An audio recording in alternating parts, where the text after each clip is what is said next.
بسم اللہ الرحمن الرحیم۔ السلام علیکم دوستو، حضرت خواجہ بایزید بستامی رحمۃ اللہ علیہ فرماتے ہیں، اگر تم اپنی عبادت اور ثواب کا کل انتظار کرو تو وہ عبادت اور خدمت نہیں، کیونکہ سچے کا اجر حال ہی میں حاصل ہے۔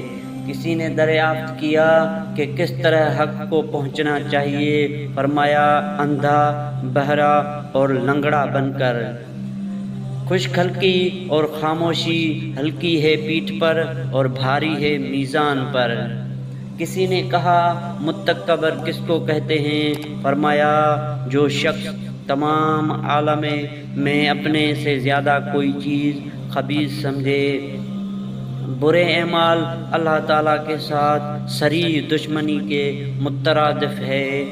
کسی نے کہا کہ آپ بھوک کی کیوں اتنی تکلیف کرتے ہو؟ فرمایا کہ اگر فرعون بھوکا ہوتا میں خدا تعالیٰ ہوں ہرگز نہ کہتا۔ جس کو خدا تعالیٰ مقبول کرتا ہے اس پر ظلم کو مسلط کرتا ہے جو اس کے رنج دیتا ہے۔